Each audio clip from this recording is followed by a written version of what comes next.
how do you get vendors to accept the reality of the marketplace? Hi everyone, it's Tom Panos here. I've got Cam Cooney from Hodges Real Estate. Welcome. Tom, how are you? Good. So I'm pretty pumped. We just had a training session. I'm here, so we thought we'd take this opportunity to just put this video blog out. So thank you. You're welcome. You're welcome. Cam, you've been in real estate for how long? Just over 30 years now, since August '83. Okay, and you're also an owner? Mm-hmm. I own a few of our branches. Okay, which ones? Along the Bayside, mainly. I'm an owner from Mentone through to Brighton. There's 4 there, and our corporate office as well. Okay, but predominantly you spend your time in real estate as a working principal doing sales and listings. Yeah, ownership gives you the right for a return. I mean, ownership, you have an investment of capital in a particular business that gets you a return, and you also have a job. And now in our company, the philosophy is you get paid for what you do, and your investment gives you a return on your investment, so they're different. So if you work in reception, you get a receptionist pay. If you work in sales, you get sales, and I'm predominantly in sales. Okay, so that's a really good way of looking at it, because I think a lot of people, Cam, what they do is they picture themselves becoming an owner and becoming a millionaire by being an owner, and they actually stop doing the stuff that was earning them the big money before they became an owner. Yeah, I think a lot of people find it difficult when they get a bit older or they'd like to be a passive real estate agent, and you're active or you're inactive really. And a passive real estate agent is an owner, but now with franchising, the model, and everyone wanting a piece of the action, you really can't just sit back on your laurels because everyone just drives past you. Okay, so Cam, in the group, you score pretty good. You're up there as one of the best. Yeah, mate.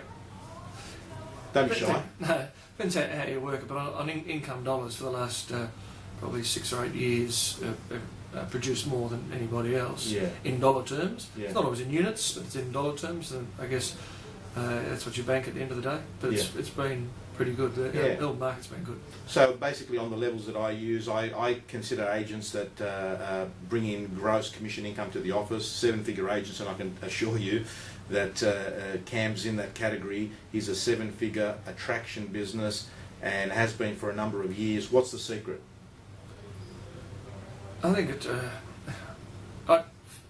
the better ones in our group, and I think the better agents find it easier because you do it more naturally. You can go to training sessions, you can learn the lines, but those who use the lines don't seem to do as well. You need to relate to the people.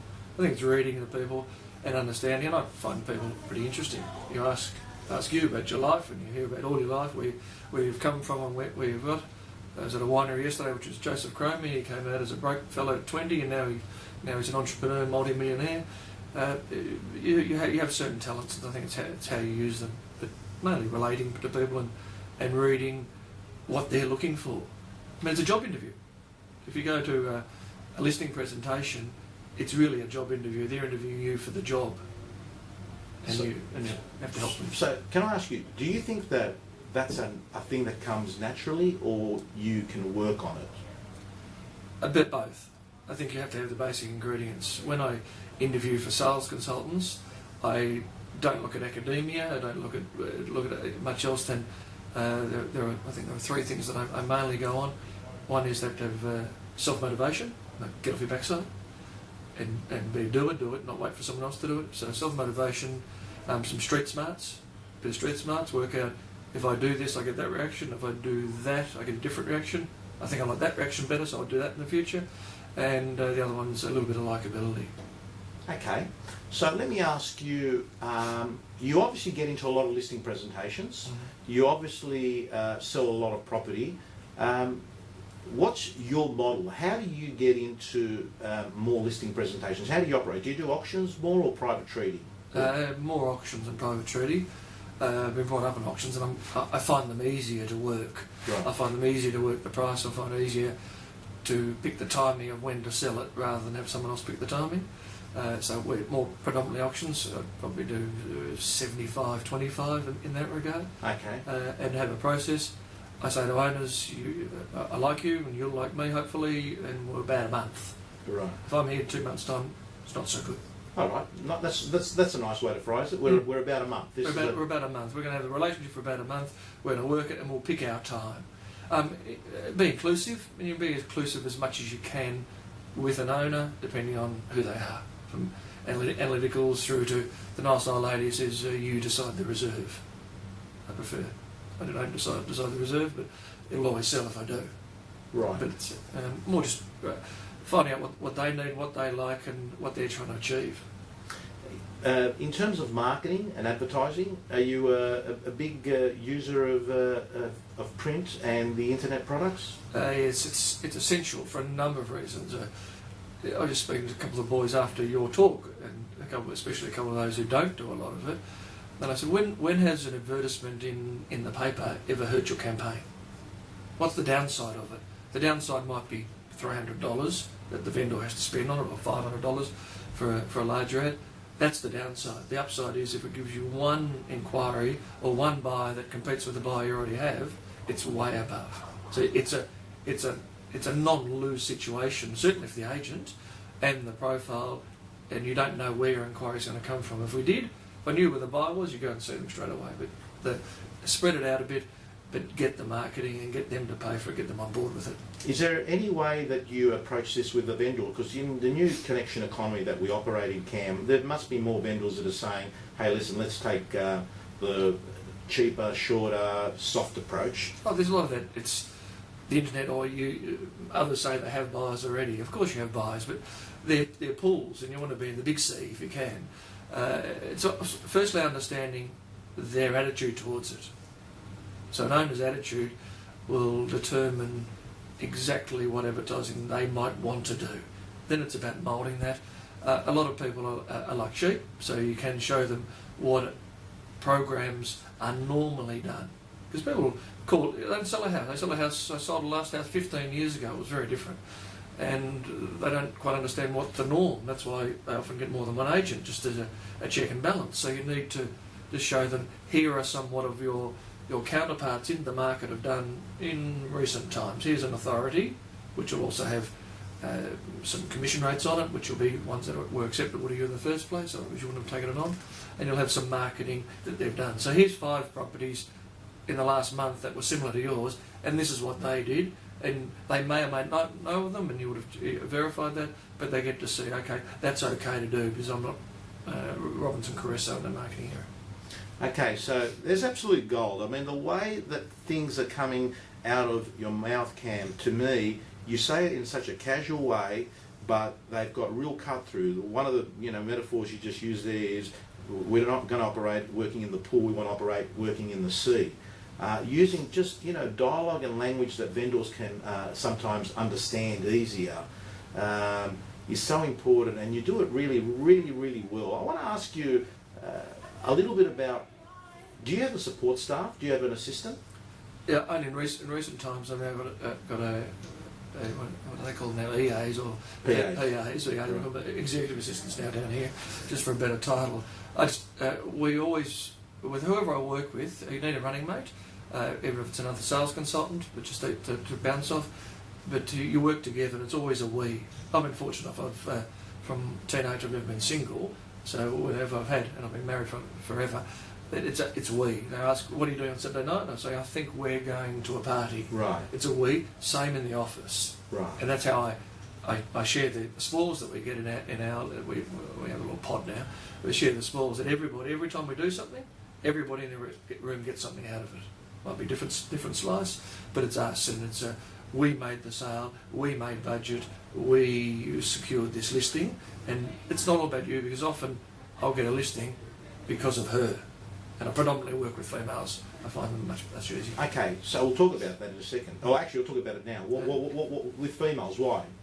I think I'm bloke enough. Right. I can bring the man bit, or the aggression or non-aggression, that sort of stuff as required.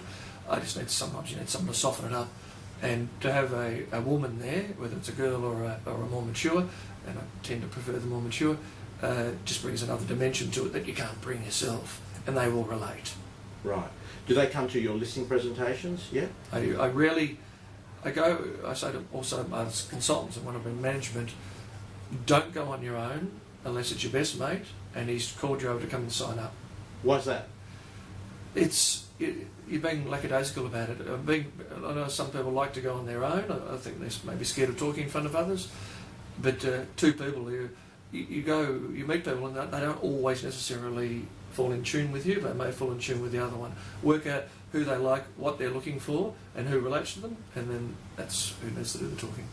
Okay, let me ask you a little bit about the vendor management process, because like any part of Australia, most vendors want more for the house than what it's worth, and part of the whole marketing campaign is to bring a bit of a reality check and perspective into it. How do you get vendors to accept the reality of the marketplace? Is there a process that you go through? There are lots of processes. Firstly, you have to start from the point. It's hard for agents to deliver bad news. We like to bring the good stuff. We've had lots of buyers through, got some repeat visitors, got some people going to make offers, they're coming, it's all good. That's easy, that's nice, everyone loves you. But if you're an owner, just put the shoe on the other foot.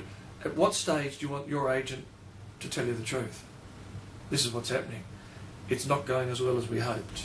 The people aren't accepting your house the way I thought they might. And you probably generally thought it. Or it's the value we've put on it, the value you and I agreed would be our target, because we're not valuers, we don't value it, we set targets. Our target range, it's appearing that other properties are indicating that ours is a bit less. So they're voting with their feet, they're walking away from ours. So you need to have that conversation as early as possible if it's there. Right. And it's an education process.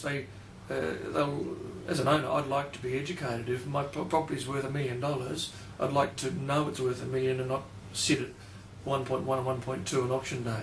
There should be no surprises. Right. On auction day, the only surprise would be in the affirmative because it's gone a little bit better because the group of people we were hoping for, they all came. Not worse. Okay.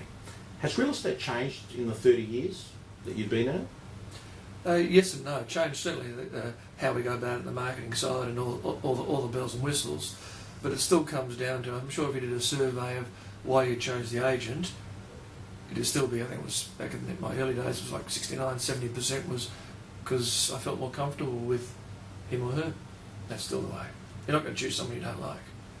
If they call 3 agents in, they'll already have decided in their head, briefly, it's a bit like a store gift race. Someone's slightly ahead of the others. Right. So if you're not the preferred agency or the preferred agent at the first inspection before your presentation, you've got to run a bit harder. Right. Give them a reason. I say to myself, when you leave an open for inspection, do something different with the people so they remember you. And it doesn't mean wear silly hats, but do something different. But give them a reason to choose. You go in there, I've got three Tom Panos coming, they work for different agencies. One of them has to give me a reason to choose. Although they say it's something, never a flip of the coin, there's something has got you over the line. And generally you've got through, you've struck a chord with them. Right. Do you work hard? Mm. Can I ask, you work 5 days? No, well, I never know. I'm trying to, at the behest of my wife, try and take some of Thursday off, and Sunday we were working Sundays, but that's the thing. It's gone. It's probably a good thing for the industry.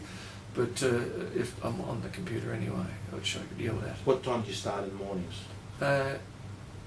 Work well. I usually get up early, do some exercise, then the office is 8:30ish. That's fine. But I try and get home by about 7:30. And I don't have great work habits in that I don't eat breakfast or lunch and that sort of stuff. But right. It's just work. But I enjoy it. You still like it? I still like it. Yeah, I've been told I should wind down, and I'm not sure I actually want to wind down. But it's I like the success, I suppose. I like what it brings, but I like working with the people, and I've got no idea what I'll be doing next. Okay, so Cam, you're a great person for me to ask this question because you've got a helicopter view. Apart from being a salesperson in the business, you see people come and go out of real estate. What's the common theme of the ones that don't make it? Sometimes there's a preparedness to do the work, but it is a combination. Some people just don't get it, and they really got to say, mate, you're not quite suited for this game. You're not quite suited for this game. Because the ones who do, the penny drops, new people start, And it's usually between 3 is early, but 3 to 6 months, they work it out. If I do this. And it's about, real estate is about listing, it's not about selling. Yeah. When I say to, on interviews, say, well, you're moving into this area, you're moving to this suburb, called Brighton, where I happen to work. Which agent are you going to buy off? You and your wife decide to buy a house in Brighton. Which agent are you going to buy off? Which agency or agent? And some clicks and some say, oh, I buy off Hodges. And I say, no, you won't. You'll buy the property of the agent who has it. So where do the buyers go? The buyers go to the agent with the listings. So if you want the buyers and you want some further business, because there are a lot of more buyers, sellers, especially in our area, then you have the listings. You stand on the listings, people come to you. And if they want the house and they like you or not, they have to deal with you. Yeah, gold. People buy houses that they want, people list with agents that they like. Yeah, the vendor chooses the agent, not the buyer. Yeah. Never. Cam, final question. If you were getting into real estate tomorrow, 30 years later, knowing what you know, what's the best piece of advice you would give to Cam Cooney if you were getting into real estate for the first time? Okay, I give this advice now because I have friends whose kids are leaving VC or leaving uni. It is certainly for whom you work. So you learn, you have the basic skills, but you need someone to show you what to do. The days are gone where it's a desk or diary in a month. It's more, I like the advent of the PA or EA roles for sales, provided it's a bit like, if your boss is good and inclusive, then you'll grow faster. So it's for whom you work, and surround yourself by those who do well. Just watch what they do. You can mirror their habits, and then in time you'll put your own personality into that. Okay, Cam Cooney, $1 Million Agent, Hodges Real Estate. Thank you so much. You're welcome.